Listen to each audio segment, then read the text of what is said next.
2014 TET প্রাথমিক নিয়োগ দুর্নীতির আপডেট আজকে একটা নিয়ে এসেছি। আপনারা জেনে গেছেন যে আজকে 32,000 প্রাথমিক দুর্নীতির মামলার শুনানি ছিল।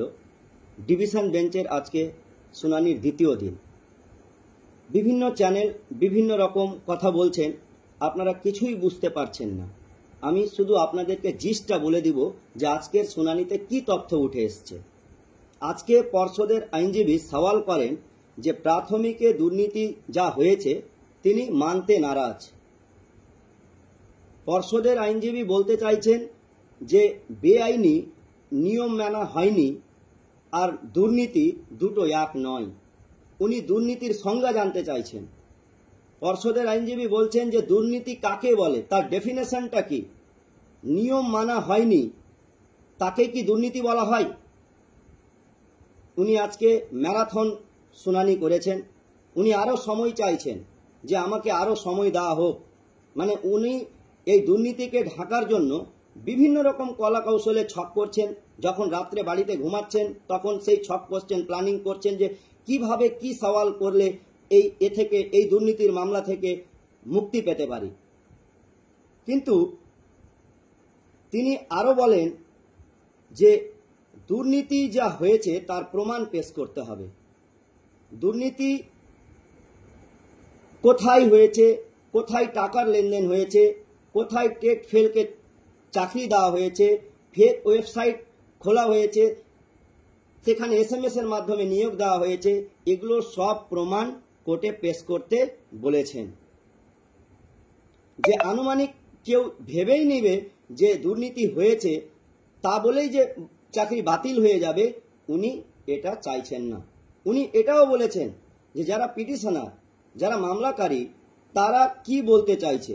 তারা কি এখানে চাকরি বাতিলের জন্য মামলা করেছে, না নিজেরা যোগ্য বঞ্চিত মনে করে নিজেদের চাকরি চাইছেন। কিন্তু আমার কথা হলো যে দুর্নীতি হয়েছে কি না আপনারা তো আগেই সবকিছু দেখেছেন। এবার আপনাদের বলি যে দুর্নীতি যখন হয়নি তখন মানিক ভট্টাচার্যের জেল কেন হয়েছিল, এখনো উনি জেলে রয়েছেন।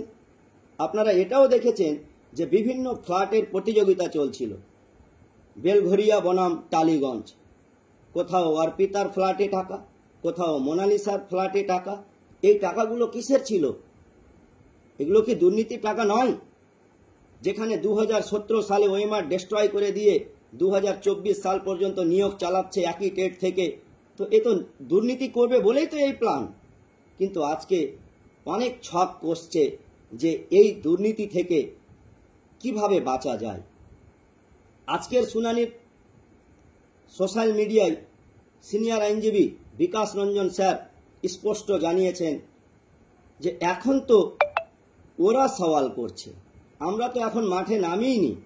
আমাদের যেদিন আসবে, আমরা যেদিন সওয়াল করব, সেদিন সব বুঝিয়ে দিব যে কি পরিমাণে দুর্নীতি হয়েছে।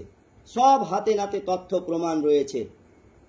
বিকাশ স্যার আজ নয়, এটা নতুন কথা নয়। উনি বহুদিন থেকে বলে আসছেন যে SSCর রায় যা হয়েছে প্রাথমিকেরও একই রায় হবে। আজকে আপনারা 32,000 মামলা দেখছেন যে 32,000-এর চাকরি কি হবে।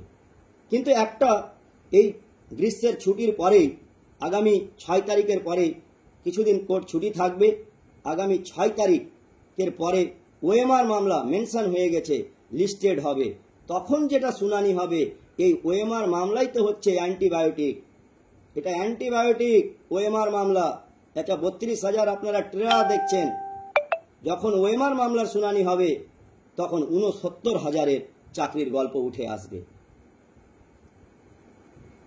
তাই আপনাদেরকে বলবো যে আপনারা নেক্সট শুনানি আগামী 12ই জুন নির্ধারিত হয়েছে। আপনারা কোর্টে নজর রাখুন, কারো কথায় কান দেবেন না। বিচারপতি যখন সমস্ত পক্ষের সওয়াল শুনবেন তখন উনি চিন্তা ভাবনা করেই রায় ঘোষণা করবেন। সবাই ভালো থাকবেন, সুস্থ থাকবেন। সকলকে ধন্যবাদ।